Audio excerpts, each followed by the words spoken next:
Hi kids! Welcome back to our story corner at Kids Story Tales, where imagination sparkles and every story teaches our hearts something new. Today, we have a uniquely blended tale for you. Imagine a beautiful girl, not waiting for a fairy godmother, but working hard in a small woodcarver's shop.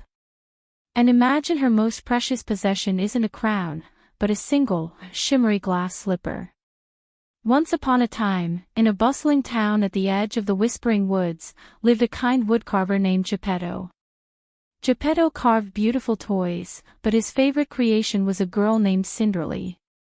He didn't carve her from wood, she was his real daughter, but she was as graceful as a willow tree. Cinderelly loved helping her father. But there was one problem. Cinderelly wanted people to like her toys so much that she sometimes told colorful stories. "Oh, Master Oliver the Owl," Cinderelly would say, holding a carved bird. "This bird isn't just wood. If you whisper to it at midnight, it sings a lullaby." "Hoo hoo." "Really, Cinderelly? A singing wooden bird? That sounds splendid." Cinderelly would smile, feeling proud. But midnight would come, and the bird remained silent. Master Oliver would return, his owlet eyes sad. "It didn't sing, Cinderelly. Oh, maybe you didn't whisper softly enough." One day, Geppetto called Cinderelly to his workbench. He held something magnificent, a single glass slipper, shimmery and clear as crystal. But it wasn't for dancing. "Cinderelly," Geppetto said softly. "This is the magical glass slipper of truth. It was given to me by a good fairy. It doesn't make you a princess, but it helps you see the truth in your own heart." He placed it on a cushion. "When you tell the truth, it sparkles like stars. But when you tell a colorful story to make yourself look better, it grows cloudy and cold." Cinderelly was amazed. "Wow! A magic slipper. I'm going to be the most popular girl in town now." But Cinderelly forgot the magic.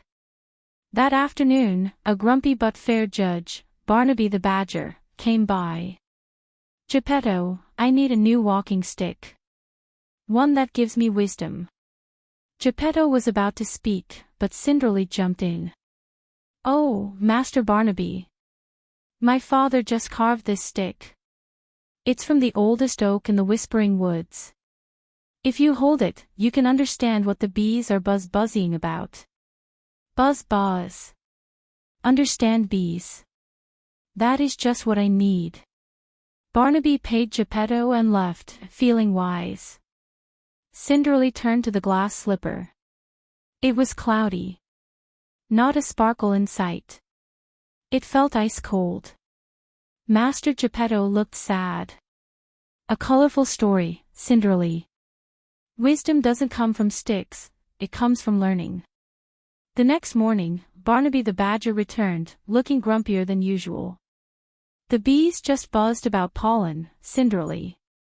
No wisdom at all. I have been tricked." "Hoo hoo. Tricked? Like the singing bird. Meow. I begin to think Cinderelly tells too many stories." Cinderelly's heart felt cloudy, just like the slipper. She looked at the slipper, it was almost gray. The other animals began hosting a mini party in her honor, but they were whispering and giggling behind her back. "Your Majesty, Cinderelly. Please, tell us another magical lie. Why did you pretend to be something you're not, Cinderelly?" Master Geppetto asked gently. Because no one ever notices a regular woodcarver's daughter. I just wanted to feel special. Even if it was only once." Barnaby the Badger's grumpiness melted. "We didn't know you felt that way, Cinderelly. That's really sad. But you are already special. Your toys are beautiful, and you are kind." "Hoo hoo. Really? You think I'm good just as I am?" Cinderelly wiped a small tear. "But you could have just been yourself. You're kind, brave, and honest, Cinderelly. Master Geppetto smiled. You know what? The stick is a wonderful stick, even if it doesn't talk to bees. And that was still the bravest, colorful story ever. Next time, just tell us it's from our very own oak tree, Cinderelly. Cinderelly looked around at faces, not with awe or fear, but now with kindness.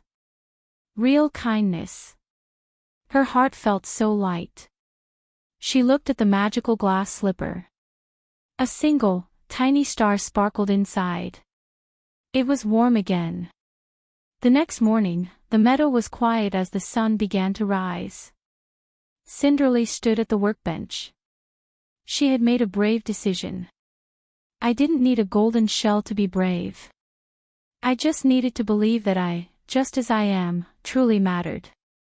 Thank you, friends, for seeing me for who I really am. From that day on, Cinderelly never told a colorful story again. When people bought her toys, she told them the true story, how her father carved them with love. The glass slipper never became a dancing shoe, but it remained the most sparkling object in Geppetto's shop, reminding everyone that a heart filled with truth is the most magical treasure of all. Be proud of who you are. The real you is more than enough. If you enjoyed the story, give us a big thumbs up, share it with your friends, and don't forget to hit the subscribe button for more magical stories here at Kid Story Tales. See you next time.